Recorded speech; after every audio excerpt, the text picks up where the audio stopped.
Olá, professora, bom dia. Bom dia, caros colegas. Eu me chamo Edgar e nosso grupo vai apresentar sobre pacientes oncológicos.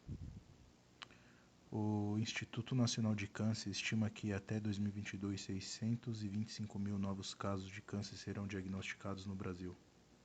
A doença, além de desafiar médicos e enfermeiros, instiga os profissionais de odontologia, que devem estar preparados para atender pacientes oncológicos e a trabalhar de forma multidisciplinar para diminuir os efeitos colaterais de tratamentos.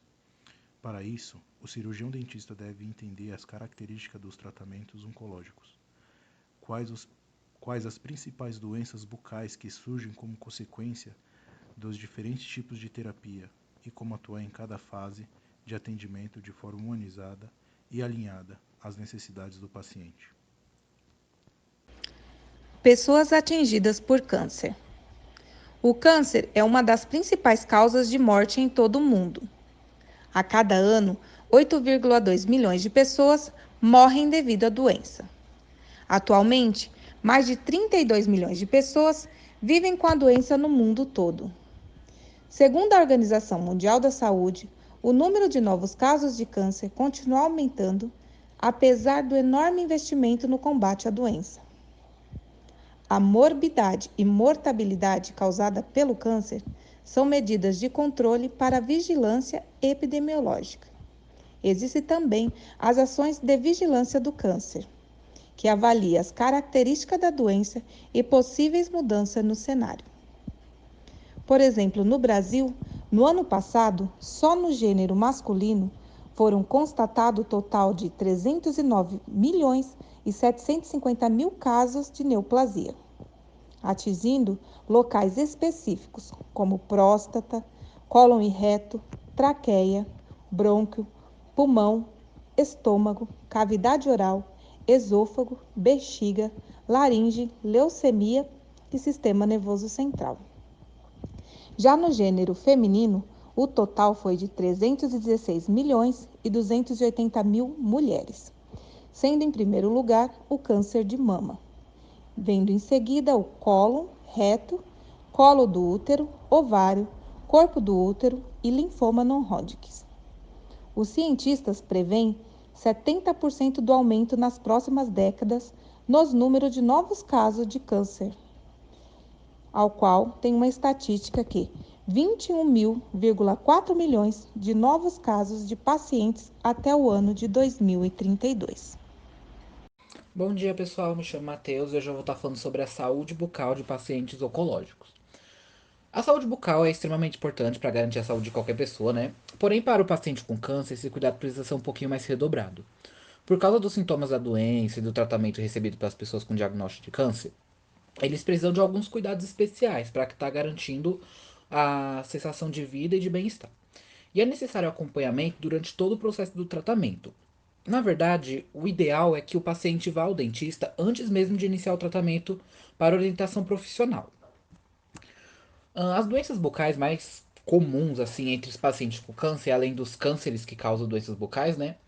O tratamento também pode causar sintomas devido à natureza invasiva dos medicamentos que entram no corpo do paciente e etc.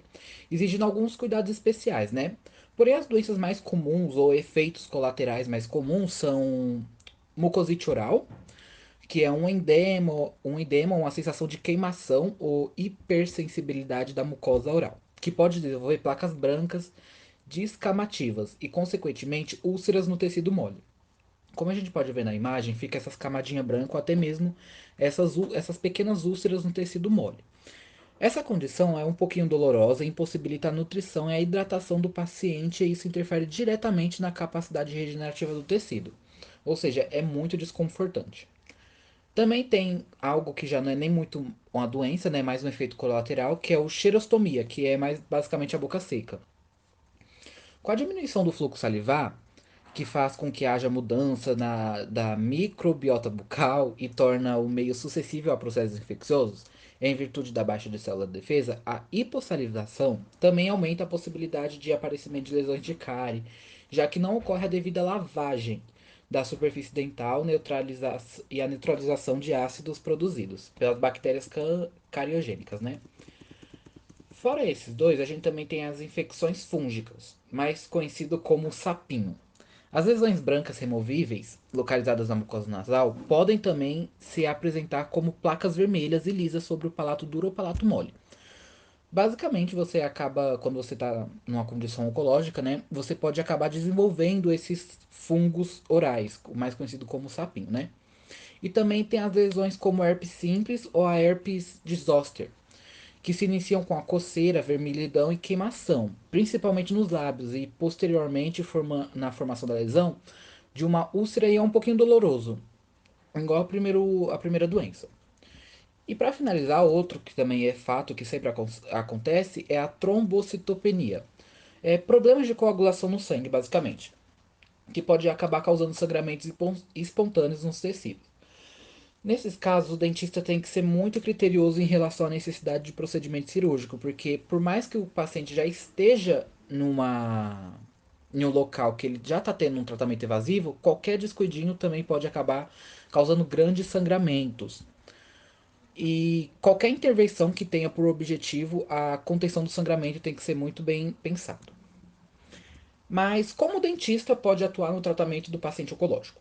O papel do dentista no tratamento de pacientes oncológicos é esclarecer as lesões orais que pode ocorrer durante o tratamento, porque as patologias costumam ocorrer durante o período de administração, né? E, portanto, são condições temporárias, na maioria das vezes, né? E as manifestações clínicas, principalmente antes do início da quimioterapia ou radioterapia. Oral é o suficiente.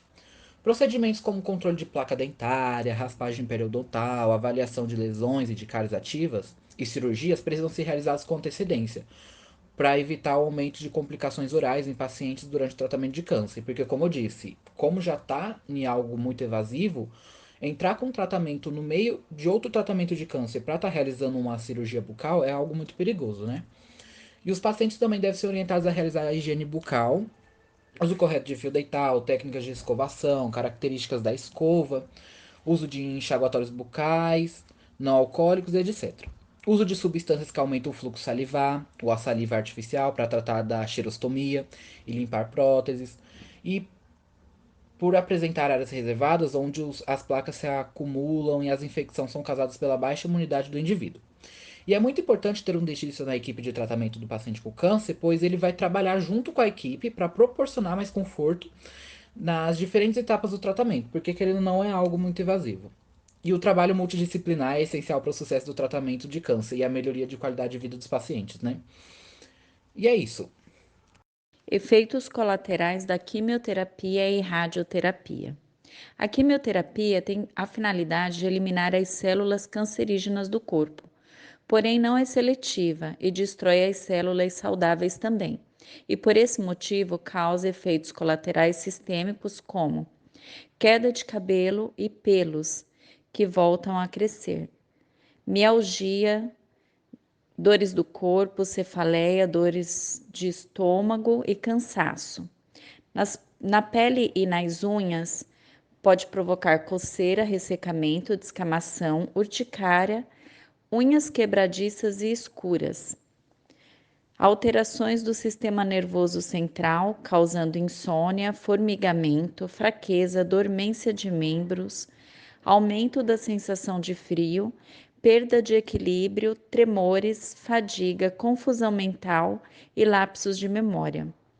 Alterações sexuais, como alterações hormonais, período menstrual irregular, menopausa precoce, ressecamento vaginal, prurido e baixa libido. Alterações do trato digestivo, sensibilidade ou lesões na boca, gengivas e garganta. Diminuição da saliva, dificultando a mastigação e deglutição. Alterações do sabor dos alimentos, náusea e vômitos. Anorexia, constipação e diarreia, alternando entre si. Efeitos colaterais no sangue. Podem atingir glóbulos vermelhos, brancos e plaquetas, causando anemia, imunidade baixa e problemas de coagulação, às vezes sendo necessário transfusão sanguínea. A radioterapia também tem efeitos colaterais e estão diretamente ligados à área do corpo irradiada, o tipo de radiação e a capacidade das células saudáveis em se regenerar, podendo causar fadiga, reações cutâneas, tornando a pele avermelhada, escurecida, dolorida, seca ou descamativa, perda de cabelo quando o procedimento é realizado em região de cabeça e pescoço, voltando a crescer após alguns meses e podendo ter a textura diferente do anterior. Alterações nas taxas sanguíneas, principalmente quando aplicado em região de ossos. Náuseas e vômitos, perda de apetite, principalmente quando aplicada em região de cabeça e pescoço, podendo gerar lesões na boca, diminuição do paladar, boca seca, deglutição difícil, náuseas, alterações do olfato e paladar. Na região do cérebro pode ocorrer edema cerebral, convulsões, dor no ouvido, perda de audição, dor de cabeça, problemas cognitivos e na fala, problemas neurológicos e hormonais. Quando aplicada em região abdominal, provável irritação intestinal, estômago e esôfago, formação de gases, diarreia ou constipação, úlceras estomacais, enterites e problemas renais. Região pélvica pode afetar órgãos reprodutivos, inflamação reto e ânus, dor para evacuar, cistite, incontinência fecal ou urinária, infertilidade e problemas sexuais. Quando aplicada em região pélvica nas mulheres, útero, trompas, ovários, ânus e reto, provavelmente vai afetar na fertilidade, podendo ser permanente ou temporária. No homem, a radioterapia aplicada na pelve, ânus, próstata, bexiga, colo retal pode provocar diminuição permanente do número de espermatozoide, também afetando a fertilidade. Tanto na quimioterapia quanto na radioterapia, após o tratamento e reabilitação, os efeitos indesejáveis tendem a ser solucionados. Bom, como nós já vimos nos slides anteriores, o tratamento ele pode gerar diversos agravos na saúde bucal, como a quimioterapia, a radioterapia. O paciente oncológico ele possui debilidade física e emocional. Então, durante o atendimento, é importante aperfeiçoar a consulta de prevenção para que o paciente se sinta mais confortável e confie nas indicações do cirurgião dentista.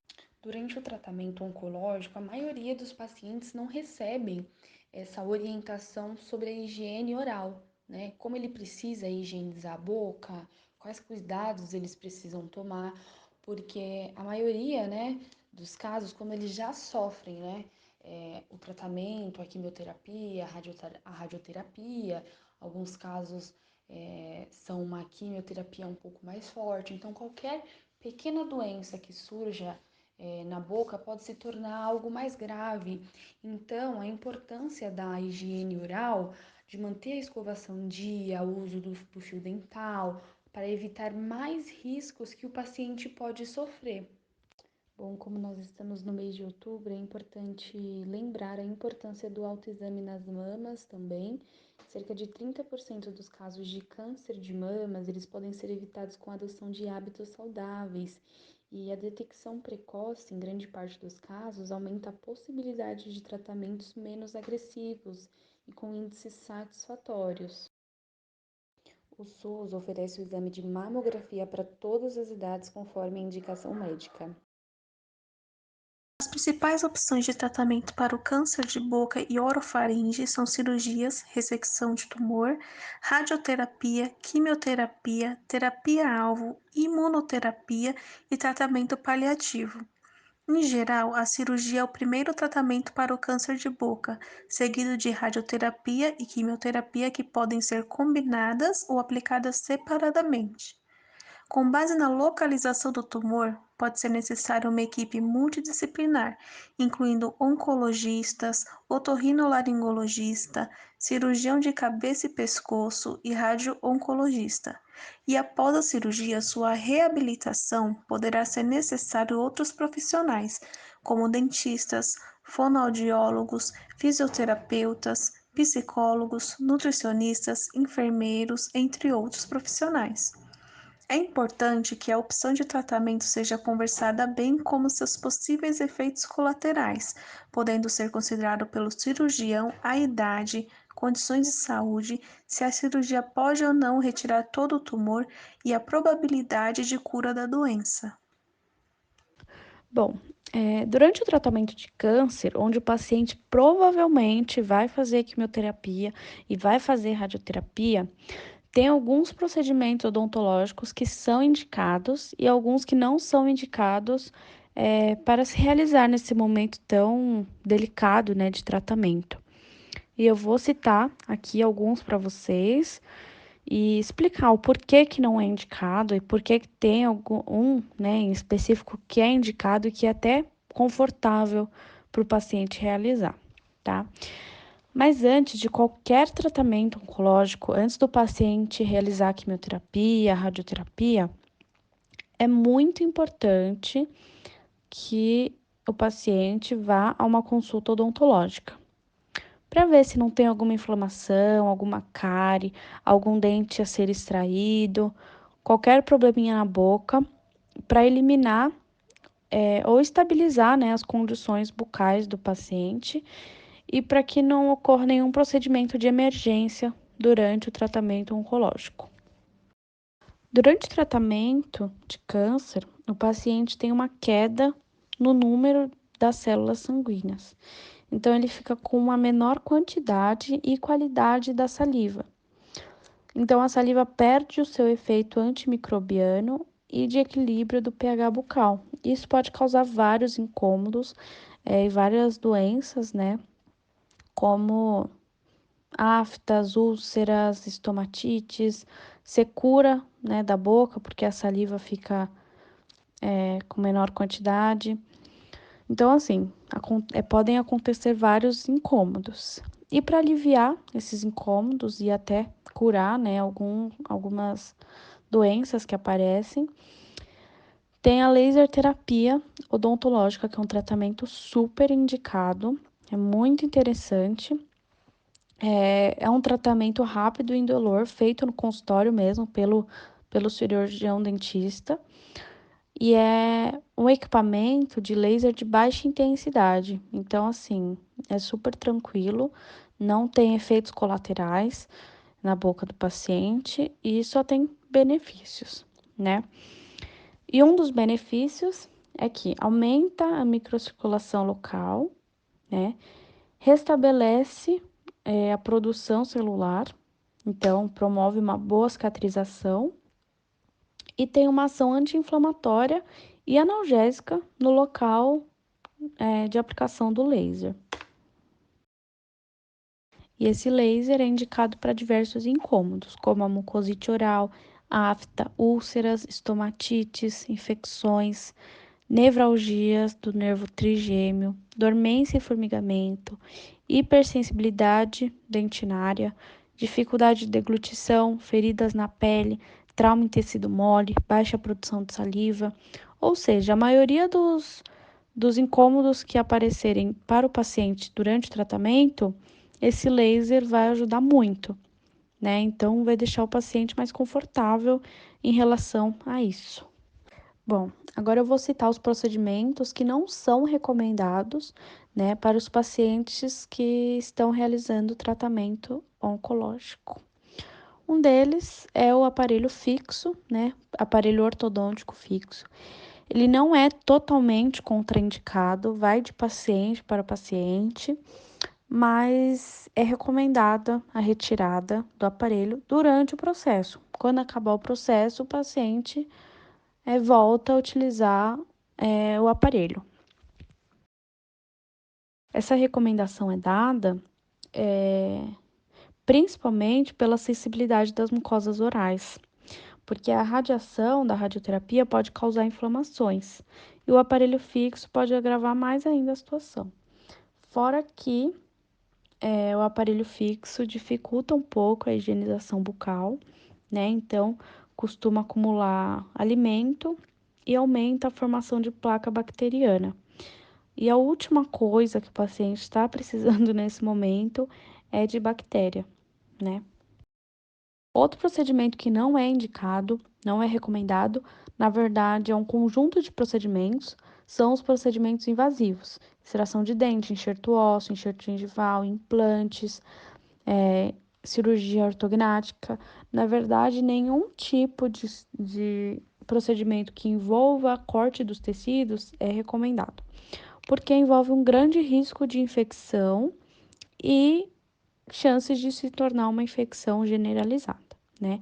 E como eu já havia dito, o paciente nesse momento ele tá com não tá com uma boa cicatrização. Então, se ele realizar alguma cirurgia, ele pode ter sangramentos excessivos e difícil cicatrização, né? Por isso eu falei que se a pessoa for realizar um tratamento oncológico, é muito importante que ela passe em uma consulta odontológica para realizar essas possíveis cirurgias antes de realizar o tratamento oncológico, né? Mas se por acaso for uma urgência odontológica, ele realmente precisar fazer essa cirurgia, é muito importante que esteja com acompanhamento médico, faça diversos exames para ver se certos critérios clínicos e laboratoriais estejam de acordo, e manter o acompanhamento médico, né, e do cirurgião dentista. Bom dia, turma. Meu nome é Edgar. Eu fiquei com a parte do acolhimento. Então, para falar um pouco sobre todo esse processo de acolhimento com o paciente, eu vou primeiramente falar sobre diagnóstico. Os primeiros passos para se saber sobre uma patologia de câncer é feito primeiro um hemograma. Geralmente é o que o médico pede, né? Um exame de sangue, como todo mundo sabe. E através desse exame de sangue é feito um mapeamento do sangue, onde de certa forma norteará o médico para o entendimento patológico de uma possível neoplasia. Após o diagnóstico, é onde começa o procedimento de humanização com o paciente, em dizer qual o grau da doença que ele vai enfrentar e o que vai enfrentar pela frente ao decorrer do seu tratamento também. As primeiras pessoas que se tem contato quando há uma avaliação médica é a equipe multidisciplinar, que são praticamente os técnicos responsáveis que devem conter um preparo absolutamente efetivo para tal decorrência. Mas antes mesmo do paciente passar por tudo isso, devemos saber qual a importância de ajudá-lo. Devemos ouvi-lo e prestar atenção pelo que está passando ao decorrer do dia a dia. Se sente alguma dor, alguma tontura, náuseas, vômitos, irritação, fadiga, sem falar que o estado psicossocial também pode afetar na maneira que se comporta. Então é exatamente neste momento que as premissas de uma prevenção devem começar a ser elaborada. E como é que ele pode receber a notícia, né? Como dar essa notícia? O momento de dar a notícia é muito importante para o paciente e para o familiar. O especialista, quando for dar a notícia ao paciente, deve levar em consideração se é um adolescente, se é um idoso, uma grávida ou até mesmo uma criança. Porque muitos associam que o câncer é uma doença dolorosa e terminal, com X% de chance de vida. Então não é bom dizer diretamente para a pessoa que está com câncer, né? Alguns pacientes podem receber a notícia de uma maneira muito ruim. Eles ficam até mesmo sem chão e desorientados. Muitos médicos preferem dizer sem enrolação, de uma vez só, né? Ó, você está com câncer. Mas para alguns especialistas isso dessa maneira não é bom dizer dessa forma. E quando uma pessoa quando o médico na verdade já tem esse diagnóstico e ela tem câncer, para alguns especialistas seria legal se o médico convidasse diariamente essa pessoa e ir ao médico, ir no consultório, para ir preparando essa pessoa, né? E nunca é bom essa pessoa ir sozinha, né? É bom ela ir com uma pessoa para acompanhar esse paciente, né? Então, vamos falar um pouco sobre a importância de um profissional psicólogo ou psiquiatra, né? Pelo fato de uma notícia ruim chegar até uma pessoa, sabemos que por muitas vezes o receptor não recebe bem, a gente sabe muito bem disso. Ainda entendemos que a palavra câncer nos traz pensamentos de que é uma doença fatal, que traz um sofrimento, uma dor, né? Pode trazer uma mutilação ou até mesmo a morte. Então, uma pessoa que leva tal pensamento para si pode adquirir certos sentimentos, como tristeza profunda, ansiedade, pânico, isolamento, medo, revolta ou até mesmo a vontade de viver intensamente, achando que nunca mais vai poder vivenciar qualquer coisa que nunca tenha vivido antes, né? A gente sabe disso, que tem gente que...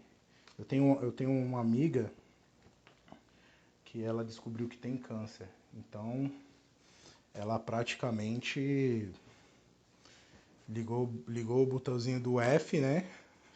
Todo mundo sabe, ligou o F. E hoje ela faz tudo que ela não fez antes. Ela é uma empresária, então assim, ela tá gastando o dinheiro dela com a família dela e com o que ela gosta de fazer e com o que ela nunca fez antes, né? Então, mas a gente também sabe que tais comportamentos podem agravar seu estado de saúde, acarretando complicações no seu estado clínico também, né? Então, não é porque você recebeu a notícia que tem câncer que você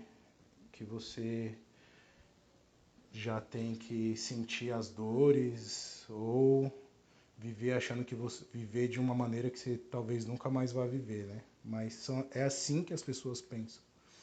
Através da pesquisa que eu fiz, as pessoas pensam dessa maneira. Contudo, seus familiares terão um papel muito importante quando chegar a hora de ajudar esse seu ente querido. E através de um acompanhamento específico de um psicólogo ou de um psiquiatra, quando a pessoa ela recebe a notícia que tem câncer, é necessário um acompanhamento de um profissional responsável pela parte emocional e psicológica do paciente familiar, para que o psicológico dele não se agrave ou ao decorrer de seu tratamento. Beleza? Eu continuei fazendo minhas pesquisas e pude vivenciar através delas sobre um pouco do abandono familiar. Pelo incrível que pareça, isso acontece. É triste de pensar que isso acontece. Então, algo que me trouxe bastante atenção foi saber que existe um julgamento e abandono por parte da família, ao saber que seu ente querido tem câncer. A ajuda familiar é muito importante. Faz a pessoa entender que não está só e pode vencer seus desafios juntos. Podem fortalecer o paciente oncológico e, lógico, trazer esperança por longevidade e uma vida mais saudável. Com relação ao câncer de mama, saiu uma matéria da revista Isto É, na data do dia 25/9/12, onde traz uma pesquisa feita pelo Instituto Data Popular, que indica o abandono por parte do cônjuge masculino. Dos 400 homens ouvidos pela pesquisa do Data Popular, 38% consideram que o diagnóstico de câncer de mama pode acabar com um relacionamento. E 75% acham que a doença acaba com a vida de qualquer mulher. É fato que a grande maioria das mulheres prezam pela vaidade. E quando se trata de uma parte de seu corpo sendo mutilada, o fato psicológico é afetado. Isso nós já sabemos. Muitas no início perdem a vontade de viver a vida de antes. E se tratando de vaidade, a perda do libido sexual se vai também ao meio de tanta revolta e angústia. É triste pensar que o abandono familiar é vivenciado no meio de pessoas que sofrem em busca de uma melhora para com a vida. E sabendo disso, é um pouco complicado, porque quando você tem um parente na sua família, quando você tem um amigo, você tem que se envolver com ele em ajudar pelo que ele está passando. E claro que muitos vão recusar ajuda, né? Muitos vão recusar ajuda, talvez isso também traga um pouco do abandono. Mas, ao meu ver, através das pesquisas que eu fiz, a gente tem que ficar do lado dessa pessoa, né? Mas enfim. E existe também o trabalho voluntário. Como é que a gente pode entender sobre o trabalho voluntário, de acordo com o acolhimento, né? Quando você enxerga que pode fazer um trabalho voluntário, você automaticamente adquire certos conhecimentos, né? Então, existe centros de apoios a pacientes oncológicos através do voluntarismo. É um trabalho importante e levado muito a sério.